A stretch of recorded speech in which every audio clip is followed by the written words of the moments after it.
Hello everyone, I'm AndyDavo and behind me I've got this season's release, Necromantic Horror. This video is going to be my guide video so you can get the best out of that team. I love playing Necro because they have a little bit of everything. They've got speed so you can punish your opposition's mistakes. They've got strength so it's possible to have a little bit of fighting.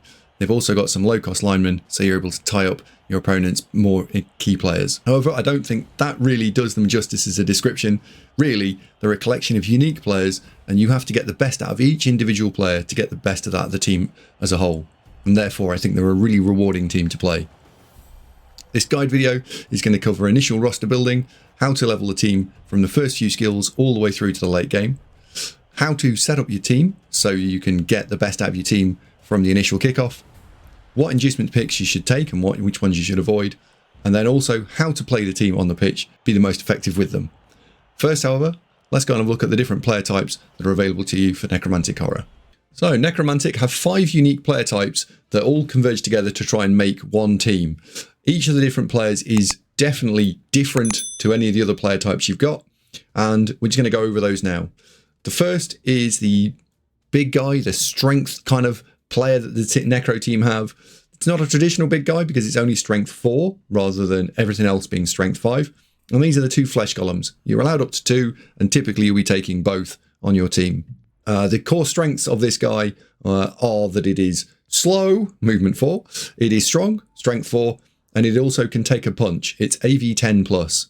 It also comes with 2 interesting starting skills, one of which is the stand firm trait, so the player doesn't move. So ideally what you do is you go and lock it in place, push it somewhere, and then it's a platform around you can build. Thick skull skill also means that it doesn't get removed as frequently as the rest of your team, so high armor, slow, strong, sturdy. If we click into it, we can see what skill access it's got, and it has probably the 2 best skill trees in the game, which are the general skill tree and the strength skill tree. The strength skill tree, things like guard, mighty blow, very strong, grab potentially, and in the general skill tree, we are just really looking for block. So those are the sort of skills you're looking for. The idea is you leave it there, it plants somewhere, and you build around it. The next one are the 2 whites. Inside the game, they do look a little bit like bed sheets. I do think they look cool. They have absolutely changed since Blood Bowl 2. They've now got a trait, which is no hands. So leveling them is a little bit of a problem. You're only going to level them via causing casualties.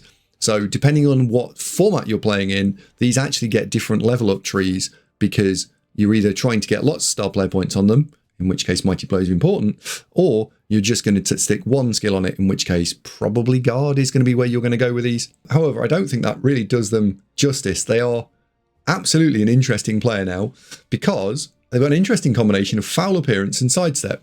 So sidestep means that, of course, whenever they get hit, you're going to get to control where that player goes. So building them into something that doesn't get knocked over very often or has the ability to inflict guard on your opponents is very, very strong. Foul appearance. That means that whenever an opponent is blocked or blitzed, the opponent has to roll a 2+ action first. And on a blitz action, that means that it's the start of their movement. So if they blitz from far away and they roll a 1, they don't move at all. They can't change target, they can't go somewhere else, they're just locked in place. So foul appearance is now actually a pretty handy skill, and for free, you'd certainly take it. So the whites are an interesting addition. It's a shame they've got no hands, but I think that the foul appearance sidestep does change them considerably from what they were in Blood Bowl 2, both for the better and for the worse. The next one is ghouls. We can also have 2 of those, and those players are movement 7, strength 3, so they're a little bit quicker than the average player. Strength 3, fine. Agility 3+, pretty average. We can pass with them in a pinch. They're 4+. I mean, they're not great, but it's possible. But this is where they start to fall over. They're only AV 8+. And with everything else on the team, they've got regen. When these players get injured, we don't have an apothecary and we don't have any regen. So when they get injured, they get injured. So they don't typically live for very long. So you've either got to take one of 2 schools of thought here. You either don't get them hit and then they will survive, or you accept that they're only going to get 1 or 2 skills and that's what's going to happen to them. But they do start with a dodge skill, so they've got some inbuilt protection. Not a lot, but some. We'll talk about them in terms of how to level them in a short while, but they do have the general tree and the agility tree, so we can put some interesting skills on them like defensive, sidestep, or we can go sneaky git. But they've also got the general tree. Block is generally your friend here, unless you're building into a ball sacker type player, which is tackle and wrestle. Now we got onto the star of the show, and probably the reason why most people play Necro in the first place. And these are the werewolves. We're allowed 2 of these, and they have 3 cool skills. Well, 2 cool skills and a stock skill. So they've got regeneration, which is like the rest of the team. So if they get injured, the injury doesn't count on a 4+. Fine. We've got claws, which means that all the high armor teams that have been in the ladder, for example, in the last couple of seasons, suddenly need to pay attention because Necro are a popular team, and claw means that now whatever your armor value is, it's treated as 8+, which is brilliant. And then they also have the frenzy skill, which means a bit of a double-edged sword, right? Great at knocking stuff over because you now get extra dice if you didn't knock them over on the first attempt. But it also means you've got to be very careful with your positioning. So they take some skill to play, but I think they are great. Core skill, block. We'll not go any further than that, but you do want to take block on them immediately. We go and look at the stat line, you'll see they're also ridiculously quick. Movement 8. That is, War Dancer level of speed, like top-end elf speed, really. Almost as fast as a gutter runner, but not quite. They are really, really cool. They're strength 3, so don't really need to worry too much about getting hits with them because everything else out there is strength 3, so normal assist rules apply. Agility 3+, you can dodge with them if you need to. They could become a ball carrier if you need to. Great. They're also weirdly only passing 4+, so no worse than your ghoul that typically carries the ball. And they do have some armor, AV 9+, so they're not looking to get punched often, but they can probably take 1 or 2 whacks before getting removed. So big things here. Movement 8 and strength 3, which is great. And frenzy and claws. These are absolutely stars of the show. Possibly one of the 3 or 4 best players in the game. Then we can move on to arguably one of the worst players in the game. And that's a zombie. Now we're allowed 16 of these, so you can take as many as you like. They're movement 4, they're strength 3, so that's fine. They're AV 9+, so they can take a few hits before they'll get removed. They can't pass the ball at all, bear that in mind. Things like throwing bombs, they're not allowed to do that anymore.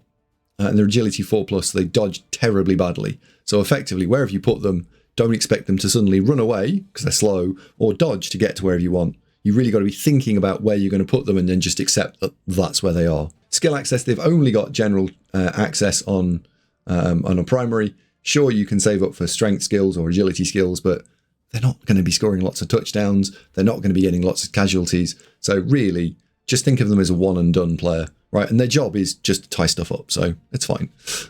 Block or wrestle, probably your favourite skill picks here. Possibly a little bit of dirty player, or maybe a kick if you're really feeling a bit fruity.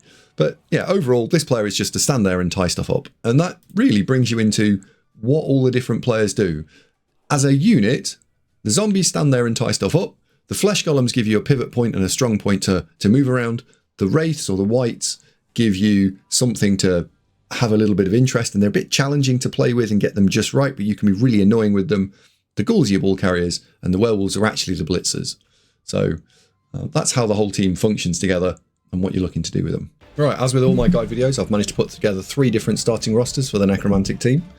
And we're going to dive straight into the one that I probably think is the best of the 3. And that is this one here. So Necro are a very expensive team overall. And as such, we can't get everything we want. We're going to have to make some trade-offs. In this particular build, we've gone for 2 rerolls in 11 players. So we are going to be a little bit light, and it's going to be a little bit dicey to start with. We've got 1 ghoul for ball carrying and 1 wolf for potentially hitting stuff, but with no block. It's about getting the wolf leveled straight away. I've put all 4 of the really hard to skill things into the team. So we've got the 2 flesh golems and the 2 wraiths. The wraiths, ideally where possible, you'd be looking to blitz with, possibly over the werewolf, unless you're playing into orcs or dwarves or something universally AV 10+. And the first couple of games really are going to be quite tricky. Save up for a reroll and save up to get sure hands here so that you can actually pick the ball up. Yeah, ideally, probably your first couple of skills are block here, sure hands here, and a reroll here. So first few games will be hard work, and then it'll suddenly, once you get a couple of core skills, this team will feel a lot more stable. We have got 40k left over, and instead of trying to then upgrade another zombie to a ghoul, I've actually piled it into the dedicated funds because I think the cash here is quite important. We've got 125k to spend on a extra wolf, and the rerolls, if we go into the recruitment tab. They cost us 70k, so that's 140k. So we're looking at north of 200k of stuff to buy before we really get even close to a full team. So I think pumping your dedicated fans is a good idea. However, there are a couple of other options on the table. These next two spend pretty much all the cash. So Necro roster starting roster 2 is very similar to the last one, but I've actually upped it and given you an extra ghoul. You'll find the defense a little bit easy because you'll have a bit more maneuverability.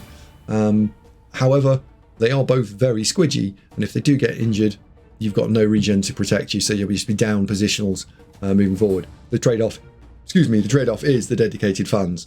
So this one is possible, but I've given it an amber rating because I don't think it's super viable, although your defense might actually be slightly stronger. And then I've gone for roster starting number 3, and I think this one, yes, I've gone for a 3 reroll build here because the idea is that the rerolls are really expensive. What can we do just to go for stuff? And to get that third reroll in, I've had to spend the ghoul and kick the ghoul out. Now, that's not altogether terrible because you could carry the ball on the werewolf. That would guarantee getting towards block very quickly. And then the blitzing is done by the wraiths, which is fine. And you've got oodles of zombies. So potentially this roster could be, in a short format league, very, very powerful because now all you've got to go and buy basically is a werewolf. Now you've got 2 werewolves, and then you pick up the ghoul afterwards. And by carrying on the rookie werewolves, you would get them to their first skill block pretty quickly. So yeah, I think this is your short format roster, whereas the first one I showed you is probably long format for ladder or long format league play.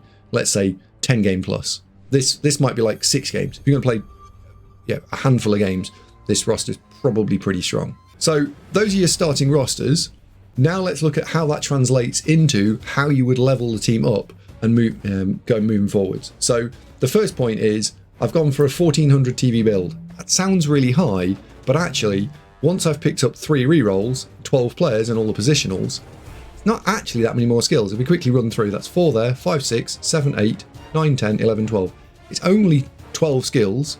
Each skill is broadly 20 TV, so I've added about 200 TV of skills on there. And you'll get to this point pretty quickly, I would imagine. This will be somewhere between, maybe not exactly this, but 10 games in, you should have a team that looks something like this if the players don't die. I've also tried to level them up in the order that they would probably pick up skills because of how efficient they are with the ball. So I've only put 1 skill on the flesh golems and wraiths because they level slowly, and then I've put 2 skills on the wolves and the ghouls because they're more likely to be able to score casualties or score touchdowns. The other thing you'll notice here is there are no levels up whatsoever on the zombies. Basically, zombie levels are bloat, and you'll want it because the positionals are so expensive and the rerolls are expensive. I would probably advise not leveling the zombies at all. You could put block on them, you could put dirty player on them, sure, but ultimately, if you could just pick that skill up and move it to a flesh golem, a werewolf, a white, whatever, you'll have a better time. So don't go crazy leveling the zombies up. If you are, probably block early game, wrestle top end game is where you want to go. So the 2 leveling up routes for the werewolves are block then dodge or block then tackle. Having 1 of each is pretty strong because now you can deal with elves and now you can actually tank a couple of hits here and there. The flesh golems, I've put block and guard on there. I personally, if it was a very, very short format league, I think I'd probably go double block, but I don't think guard is wrong. This is built around, this is what you might get to first, or this is where you would go in a short format league. Basically, it's block and guard, and you need to find what works best for you. I personally take guard first, but block is also a very strong skill. Again, in short format league, you're probably only ever getting 1 level on the wraiths. Guard is outright the best pick, so take guard on both the wraiths. And then the ball carrier is block then sure hands, and then the ghoul runner is dirty player and sneaky git, the other one, for fouling. You could build the other ghoul instead of sneaky git, dirty player. You could take wrestle tackle and then you could move those skills across to a zombie. Overall, that would give you a slightly better team. The problem is getting a zombie to about 25 star player points, 20 star player points is pretty unlikely. So yes, it's more efficient. No, it's not better because you're just not going to get it. Okay, so let's look at a medium level up. So we've poured another 10 skills on top of this, and Actually, if you were going to go for this sort of thing, you'll notice that I've actually built the team slightly differently. So first of all, I've put block on the 2 flesh golems first, because that gives them some hitting power and means that they're more likely to get a second skill. So if I was going to play this for 20-25 games, I'd probably go this way. So block, then guard. Werewolves still get block first, and then tackle and mighty blow and dodge.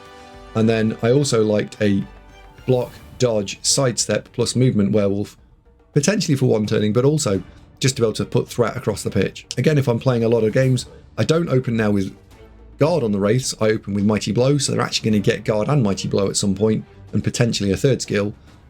So open with mighty blow if you're going to play a 20, 25, 30 game sort of event.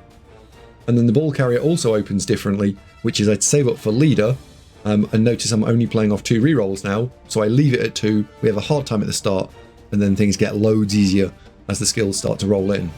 I am keeping the Ghoul Runner at Sneaky Get Dirty Player, and then any additional level ups on the ball carrier, we go leader, block, sure hands, movement, agility.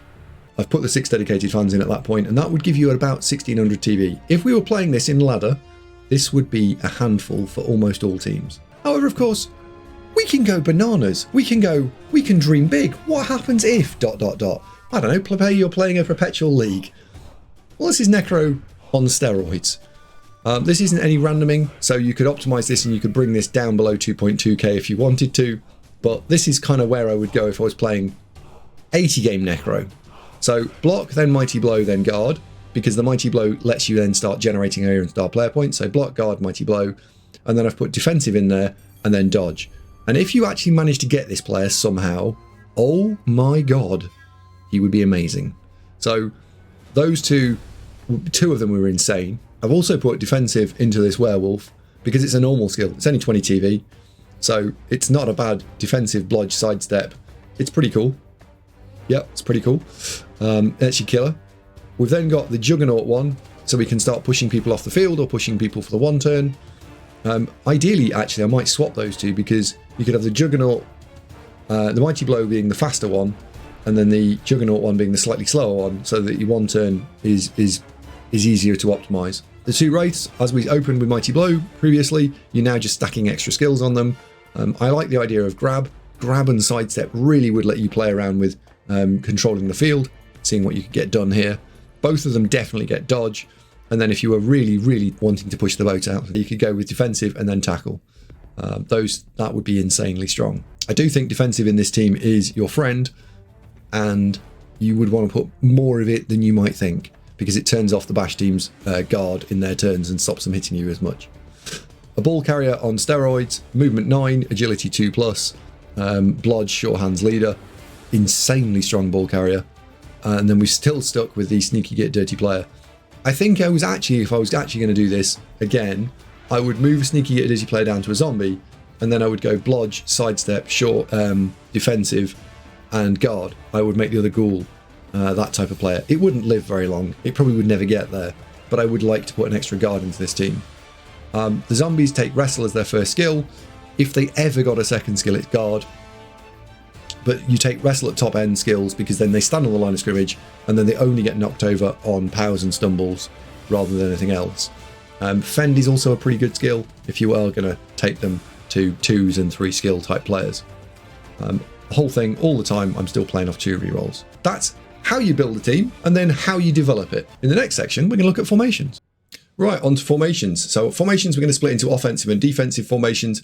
Offensive, you're actually reacting to a lot of the time what your opponent does. However, I did want to put this in for one specific reason, which is kind of how to use the werewolves, because a lot of people will put them back and won't be using them on the line of scrimmage or won't be using some blitz on turn 1. And because of their claw ability, we do want to try and get value out of these where we possibly can. So what I'm typically doing here is imagining that we're going to be blocking diagonally up and to our right in all instances. The first block we take is with Wraith, so hopefully we block that out of the way. This is assuming that they've put 3 players in front of number 1, number 3, and number 6, and that everything else on their team is sort of further back so we won't get frenzy trapped. So already it comes with some caveats, but we'll open with the Wraith here, blocking diagonally in front of number 1. If we get a POW, we get to follow up, which is great. And then number 6 would get the frenzy hit. And then depending on what happens with number 6, does it knock it over or not, we can then also have a number go with number 5. What we're looking to try and create is a T-shape so that when we block here on the second hit, we can then pop the wolf back south again and get it out of harm's way. What I've done is I've stuck some zombies on the left-hand side, so they'll be stepping forward. And then we've got a flesh gun on the outside and a zombie here, because this is the slightly weaker side, because there's number 4 isn't over this side. So I like to use the flesh gun on the flank. One thing that you could do, which I think is normally unwise, but you can try and split these. That means that number 10 becomes the focal point for our opponent to try and break through. So I have put them like this. If you are concerned that your opponent is quite quick, then we might need to start moving these around a little bit, try and do an anti-blitz setup. Something like that might work quite nicely. Now they can really only get through this gap here. I really think that what we're looking to try and do is maximize our hits. Like, the point of this bit is to maximize your hits using a block blitz as one of the wraiths, a block, line of scrimmage block, and the 2 wolves. That's the objective. The how is all about how your opponent sets up. And then we've got this guy, Ghoul, to go and pick the ball up. Now I'm going to look at defensive, and this is where you get to really sort of set the tone and see what you want to do. First of all, I've gone for a standard setup. So this is assuming that your opponent doesn't have a Frenzy Juggernaut player, because otherwise number 1 or number 2 are going to get pushed into the crowd. Stand Firm is good, but it does have its limitations. So at this point, what I'm trying to do is we've stuck out 3 zombies in the middle just to stand there and take a whack. We've then got Flesh Golem, Wraith, Wraith and Flesh Golem as the wide outer points, and then the zombie goes there. Notice that we're actually only going to be fielding one of the 2 Ghoul runners on defense typically, and that one goes there. You can field both, and it depends a lot in terms of what skills. This is talking more about a sort of starting roster or doing anything particularly crazy, but we're protecting the 2 werewolves and we're protecting the Ghoul runner in this instance. The idea about having width is because you do have some fast players, depending on what happens with the kick and the kickoff event, potentially you're going to be able to dive through and start putting pressure in there. And this is also limiting quite how easily your opponent can break through. So it does a multitude of things. Now you do pay for it slightly, which is that your opponent can target whichever player it wants, one of the 2 wraiths or the Flesh Golem. So bear in mind that this isn't an every situation setup. This is a carefully considered setup. So the opponent, as I say, not has to have Juggernaut and Frenzy, or you don't want to give away a block Mighty Blow hit on a Flesh Golem for no consequence. If, however, consequence is an important thing, then I've narrowed this setup considerably and just brought everything in. It's the same basic formation, right? You'll recognise the 2 wolves and the Ghoul are at the back. They're protected, and we've got a 3 at the front, 5 in the middle, and then a 3 formation at the back. And what I've done here is I've actually swapped these, so the wraiths go on the outside now, and their foul appearance might be more relevant, and you can also sidestep out of the way. So hitting these with a frenzy piece is very challenging, because you can sidestep here and they've got to cover all the different eventualities, or you could sidestep there. And the Flesh Golems might have guard, so the follow-up hit's now even more of a problem. And then we've got the zombie there. This is a good setup for generically sort of a turn 1 into a mildly threatening opponent. It's not great at super high TV, but it is pretty good, maybe like a medium team value. If, however, you want to go and protect the team, then the protect team setup might be the one for you. This is not about board state. This is not about trying to think about how to defend a 3-turn drive, right? This is not for that in scenario. This is for playing at medium to high team value, where the only thing you really care about is to try and protect the team and protect any damage incoming on the team wherever possible. So I've already now moved to an L-shaped defense on one corner. So we got a Wraith, we've got a Flesh Golem, and we've got a zombie. Honestly, you could swap these 2 around if you want. The idea of the Wraith being able to sidestep into that gap protects it somewhat, but you could easily swap those 2 around. You could even put the Wraith on the edge there, because then you can sidestep backwards and your opponent can't do anything about it. Then I've got a Wraith and a Flesh Golem. So we probably think that number 2 Flesh Golem is probably who they would blitz. And then we've got 3 zombies. We could pick these zombies up and move them across a little bit, right? That makes number 2 Flesh Golem a little bit harder to get at, potentially. It also would open up the flank on our left-hand side to be able to go and put pressure on if we happen to roll a blitz or they don't set up appropriately. So moving the line of scrimmage around, it's not a fixed point. You can consider whether you want to move it to the right, to the left, or stay in the middle. But the idea of this setup is to say I don't care about board state, I just care about protecting my positionals and not leaving anything easy for an opponent to pick off and foul. That then makes me think about how you actually play Necro over the first couple of turns. And on defense, I think that's where they really do shine. And I would counsel you all to not give away free hits ever with Necro in the first 3 or 4 turns. So if we took this setup here and said, right, the zombies have been knocked over. Your objective in turns 1, 2, maybe in 3 is to do 2 things. Number 1, you need to rescue those zombies from the line of scrimmage without just standing them up to get whacked again, because they'll have their armor broken 1 in 4. So if all 3 have still not had their armor broken, you're due getting an armor break at some point soon, and that comes with a 50% chance of leaving the field. So the idea is that they get to stand up without getting smashed in the face. So let's assume that the zombies got knocked over and they're now in these 3 squares here. Your objective is then to go and stick Flesh Golem, Wraith, and Flesh Golem, and then you get that. So now you've got your zombies back and you've protected them. You've left out something that the opponent might want to blitz, and then we maybe then move Ghoul into the middle and Werewolf here, right? And this is a very defensive line, but what I'm trying to do here is just get my players back. So I've got 11 players and I can now start to put pressure on our opponent. At that point, we then want to rotate these players around a little bit and start swapping them around. So we want the zombies on the outside, and we want to bring the Wraiths and the Flesh Golems more inward. So we'd end up with something that looks like this in terms of shape.